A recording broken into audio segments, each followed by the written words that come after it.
Let's play a 3-hole game. We're going to use the Shot Scope V5. Ben is a 3 handicapper. He's got the Shot Scope watch on, and we're going to see if his thinking, his mentality, his kind of course management is that of a 3 handicapper, maybe a 10 handicapper, maybe a scratch handicapper, or is it as good as maybe even a Tour Pro? Let's find out. So good drive off the tee. We'll go and show you it in a second. There are 2 bunkers here. That one's certainly here that you have to cover. Obviously you play this course a lot, you know it still. Yep. So you just went for the green. Why would you not lay up here? There is lots of trouble over the green. Why are you going for the green? It just kind of fits my yardages basically. Just fits the numbers that I like. Kind of from here, the layup is quite a difficult shot into the green because that trouble's still there. And the chance of that bunker being hit, you're covering that bunker 9 times out of 10, I think. Yeah, that takes a bad one to pitch it in that bunker. Obviously, when the wind changes and what have you, I guess the watch would step in to remind, because you don't really probably know the distance to that bunker, do you? No, I wouldn't. Obviously, if it's 260 and it's into a 30-mile-an-hour gust, your watch would be able to remind you that that's... It would, yeah. You can dial it back. You can pick out individual yardages. It'll also pick up the bunkers and the hazards as a normal watch would do as well.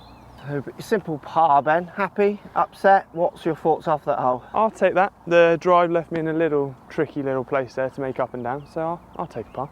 So what would happen, obviously using the Shot Scope element of this comes with tags. Yep.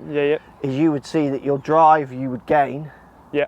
Your chip you would lose massively. 100%. Yeah. And then your putt you would have probably lost as well to have stayed slightly even. Hard to gain in putting, easy to lose. You want to kind of stick to your whatever your peer group is. Okay. Yeah. You can compare your stats with this to whatever peer group you want to compare to. Tour Pro, scratch, 5 handicap or what have you. Yeah. But the chip absolutely would have been a loss. Yeah, thank you for reminding me.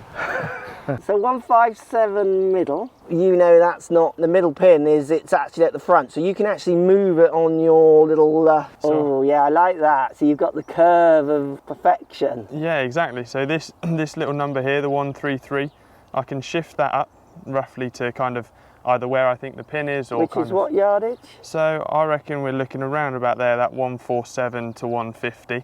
It's kind of, is in that kind of front little dip there. Like it. So obviously you can see around the bunkers as well.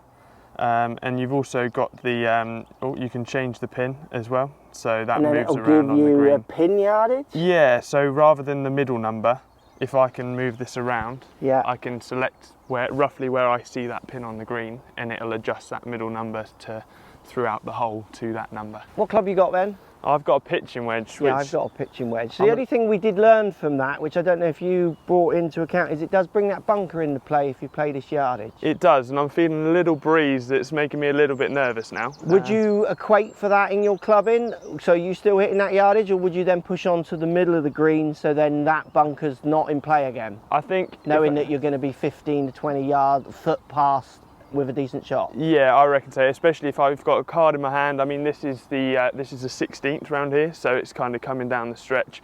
I would be having that in my mind with a card in the competition. All right. Not so much today because I just want to beat you, really. That's more pressure, bro.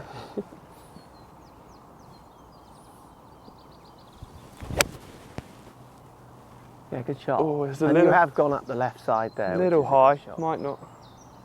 Yeah, pin high, good shot. Take it.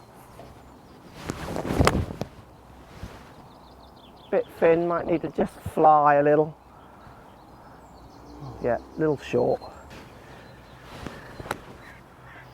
Oh, I thought that was going to nip. Oh, it was a quick first bounce. Yeah. So I love the way Ben pushed up the left here by fault or by planning, because obviously you can see that bunker is very much in play that we could see from the shot scope with where this pin is. It was only a wedge, which obviously it's a big enough gap, but even I would be aiming pin to left side knowing that that is a bogey. Yeah, good pace. You can have that. Thank you. So the tags would be collecting your shots, wouldn't they? You wouldn't be having to tap anything. It would be the tags. Yeah, so they collecting. Record automatically. The only thing you've got to tap at the end of the hole, you tell them how many putts you took. Yeah, and mark then you the confirm. pin. Yeah, marks the pin, you confirm your score. Everything else is as you go.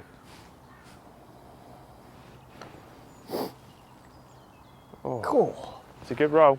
Well, I would have broken. I'll give you that one as well if you want. From a bogey, thanks. That's all right, anytime. Too kind, Ben. I try my best. So you know you can reach the water, but I guess we know we can't carry the water, so we are having to stay up the right of it. Yeah, pretty much. You can see kind of both distances. Also gives you an idea roughly where you're kind of thinking of your landing zone. Obviously not that far up. Yeah. But if you've not played the course before, you want a little visual, that can help as well. So I'm thinking somewhere in that gap. Yeah, there. Down there would be nice. Yeah, it's good. It's very close to the water, but I think you might get away with that. A little tight. It's going to be close. It needs a straight bounce. Yeah. Good hit though. Oh, I failed the other way. You bailed. Definitely the safer way. How long you got? I've got, it says 214 front, 225 middle. Pins in between the two. Yeah, do you look at the pin on this shot? Not really. I would not. Really. I don't care where that pin is. I'm trying to get 214 to 220. Yeah.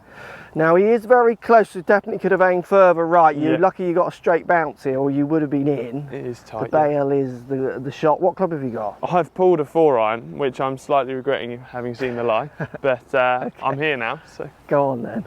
So all in all, it's a really good product. I think it's simple to use. It's not touchscreen, which actually I think the shot scope massive, like the fans actually asked for, because they wanted actually tactile buttons. You imagine touching the screen is great. Maybe in the rain when your fingers are a bit cold, not quite as good. Simple to use, shows you all the information. You can see Ben there thinks very much like a free to scratch to a tour player, like he crosses over. He's thinking about his game smart, in a smart way, but he is also using the technology to allow him to learn and get better and you know, try and play his best. The watch does other things. It'll count your steps and whatever. Your list of things will come up during the video. I mean, it does a lot for the price, and it sits in a real niche kind of price point in their range. For the money, it packs a punch.